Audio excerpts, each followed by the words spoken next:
Well, looks like we've stumbled on another one of Shockwave's experiments. Still in the process of being experimented on, I suppose. I guess that's Grimlock. We've been wondering where he was for like half the game now, if not more.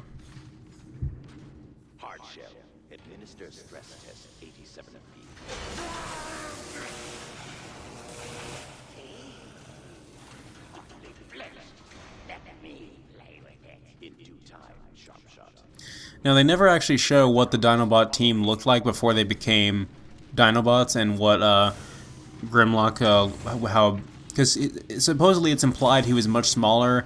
He was still very fearsome indeed, but it was implied that he was much smaller and had a much different alt mode, but they never disclose what that is.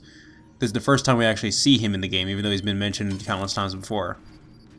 Nice try, Starscream.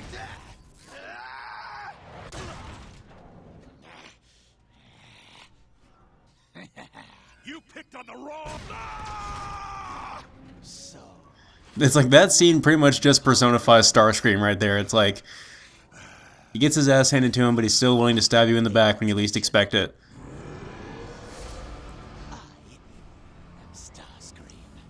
But our fun as Starscream must come to an end. I've scanned his logs. Looked excruciating. I can break these cuffs. To pay him back. But what is a Grimlock to do? Surely Optimus has written you off, and you're entirely too stupid to think for yourself. That's right. Keep coming closer to You'll us. swear your allegiance to me. You will do my bidding, and in turn, I will set you free. No, thanks. I'll free myself. Wait. And time for Roid Rage. Okay, so I'd like to address something here. After we throw Starscream, that's it. He sits there and lies in a heap for the rest of the game. Look at this. We can walk over to his corpse and he will still be lying there in a heap. And if you picked up Starscream's crown earlier, like I said to do, then you can actually walk over his crown and crush it, much like Galvatron does in the 86 movie, which is another nice touch about that Easter egg. Unfortunately, I was not able to find it to demonstrate it, but that brings me to question about this game. Since he's not seen ever again recovering from that or fleeing, is it implied that he dies? I don't know. I mean, would they seriously kill off Starscream? I mean, it's not confirmed. And again, it's one of those things where they just sort of assume you're going to suspend your disbelief for the sake of the continuation of this game, and maybe they will make a third one where Starscream either continues his betrayal or dies outright. Either way, they sort of made this game's story self-contained in a way. But whatever, now we're in control of Grimlock, and I have a lot of explaining to do as far as how he plays, because he is a big, overpowered brute who plays a lot like Bruticus, but he's a little bit more watered down for the time being, and he's not quite as big and overpowered, so we won't be fighting quite the same quantity of enemies as we were as Bruticus, and we currently have no ability, but we do have a sword slash attack, which combos. And we have our shield, which we can use to shield bash enemies, which is another powerful melee attack. With the trigger, we can grab enemies and throw them, which is by far his most powerful attack. And you can pretty much spam that and get through any of these encounters, but I like to mix up his moves quite a bit. We can slash in midair, we can jump and dash, all that other stuff. Right now, he has no alt mode and no ability, so we're going to have to wait on that one. But he can sprint, and he also has an enhanced... he can bash through enemies when he dashes, and he can he has another sort of lunge attack when you sprint and then melee, so or sprint and then shield bash or whatever. So as I said, picking up and throwing enemies is by far the most powerful means of doing so, because you can it causes an explosion for whatever reason, so it kills enemies in a big area in a big AOE. So it deals a bit of splash damage there. If you hit Y or triangle on the PS3, you will do an execution attack, which is where you stab through an enemy and you absorb his health. So that's basically a really cheap attack and a really cheap way to recover health, which he has 600 of, but it is necessary at times on the hard in this mission. So that is Grimlock essentially. He is awesome, and he's actually pretty fun to play as. I was honestly not looking forward to this part. I thought it would be a big distraction from the other characters I would have much rather been playing as, because I'm honestly not that big a fan of Grimlock, although I was excited to hear that he's in this game. But Yeah, it's he's actually is really fun to play as, and this sequence pretty much stands on its own, and it does make the game a fairly good action hack and slash game the way it controls. So, What have they done? well, there's Swoop up there. Your attempt to rescue your friend was easily predicted. Shockwave, you're upside down. Siphon your You might want to cerebral circuitry, fix that. push additional power to combat-related Yeah. functions.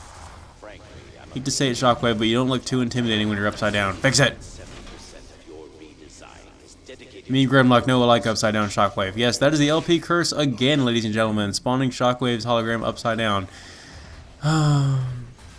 I can only imagine the shenanigans I'm going to get into with some of the glitchier games I play in the future.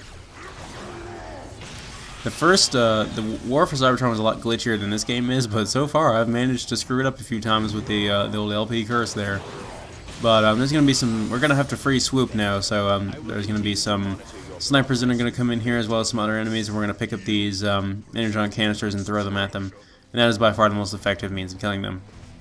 There might be other pieces of debris we can knock off the environment and throw them as well, but obviously this is a lot better because of the splash damage. And if they're low enough, we might actually be able to just jump and melee them like so. That didn't work out too poorly. We killed them in 3 hits. It doesn't look like your sword is doing a lot of damage. Just keep hitting them, because, like I said, it is.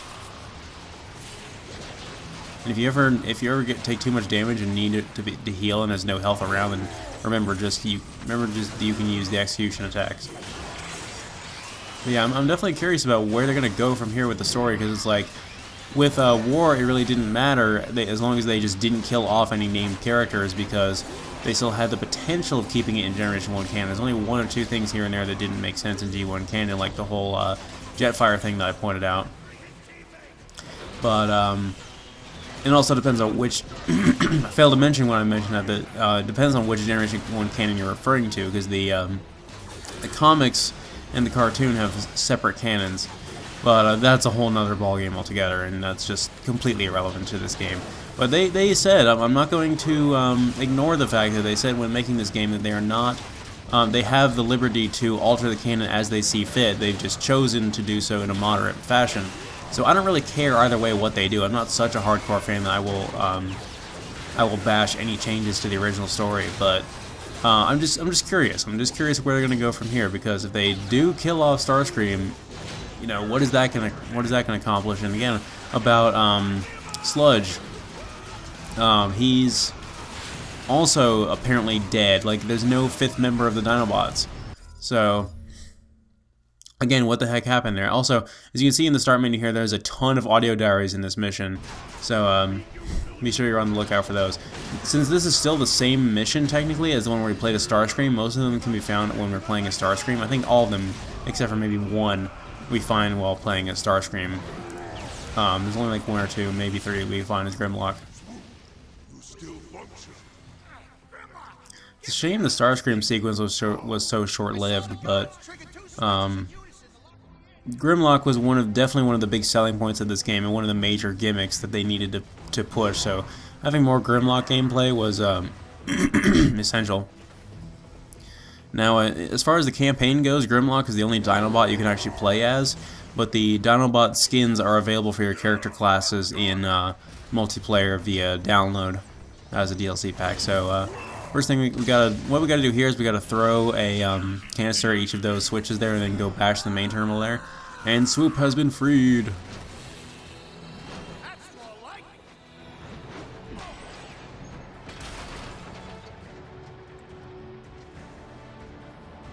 Yes, he transformed into something that none of us Cybertronians have ever seen before, because, yeah, they don't have dinosaurs, but, we'll forgive the game for that, even though it makes no sense whatsoever. It's Transformers. If I were to nitpick something as trivial as that, I would have been fed up with this franchise a long time ago. I got nothing, Swoop. You're gonna have to do this one.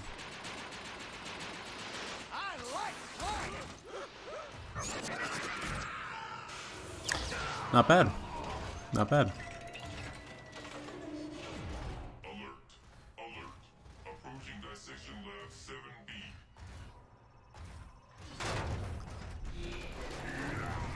So now we have to go about freeing each and every one of the new Dinobots and their newly distinguished Dinobots, and meanwhile discovering what our own transformation will be like. As we can see here, this is going to give us a little bit of a preview for the Insecticon enemies we're going to be fighting as the Grimlock sequence progresses. It's sort of a tutorial to teach you how to fight them, sort of. And it'll also tell you about the named Insecticon characters, which are going to be the bosses. Kickback and Hardshell.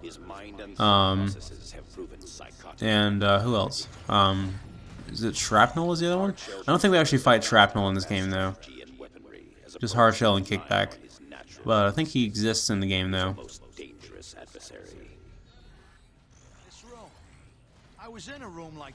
But as far as their characters go, I'm pretty sure they don't get killed off when we fight them, but it does kind of look like they do, but it's one of those things where I really wouldn't care, because it's the Insecticons. I don't think anybody really cares that much about them. As mean as that is to say. Something really funny right here, if you try to use the Teletran 1 machine as Grimlock, he just breaks it.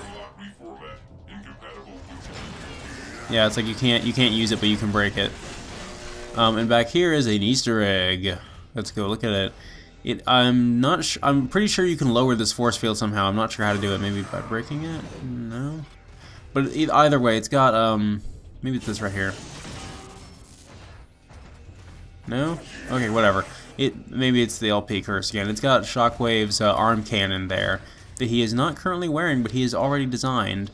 It's like, perhaps I should develop myself an arm cannon. In the event that I lose my arm, I shall have a backup arm that shall be a cannon at the same time. It's brilliant. I am such an evil mastermind, I am. Anyway, time for a mini boss battle against Hardshell. So basically what we have to do here is actually very simple. We just have to sort of dash left and right to avoid his projectiles and then fling the Energon canisters at him. We can't really block his projectiles with our shield. We might be able to block those missiles, I'm not sure, but either way, just try to get out of their way. Those things have splash damage, like the glass gas cannon and like the attacks that the Marauders use. I think it is actually the same projectile the Marauders use, but there will be some small enemies that will come around eventually, which can be good for healing if you need to use an execution attack. And they can also give you more things to throw at him, but they're just there to serve as a distraction where you can't dodge his attacks as well, or you're getting hit by something else, which I suppose is fine enough as it is, but just keep focusing on him if you can and kill him as fast as possible. And his health is going down really fast anyway, so this is pretty much just a joke of a boss, really. But it's nice that they included it in there. And I did my research on the Dinobots, and I did conclude that they did change the name of one of them. It's supposed to be Grimlock, Swoop, Slag, Sludge, and Snarl, but instead they killed off Sludge, and they changed the name of Slag to Slug, and I'm not sure why they did that. I mean, it might have been a copyright thing from the original names of the Dinobots. They've had to change several names for that reason, but I'm not entirely sure.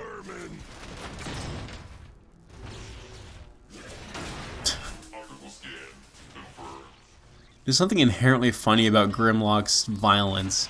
And again, here's Hardshell lying in a heap, completely just immobile, and we have no idea whether or not he lives or dies. It's really quite strange. But like I said, it's not really as a big deal as wondering if Sludge and Starscream live, especially Starscream.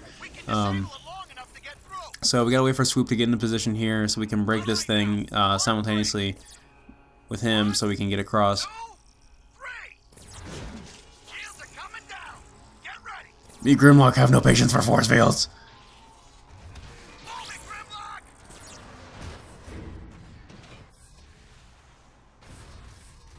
Okay, that's better.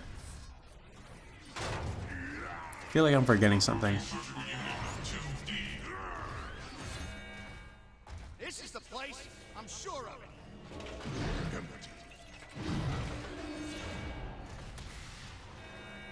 Oh well, that's the end of the mission. But don't worry, we will continue to play as Grimlock in the next mission, and we will seek out what our alt mode is.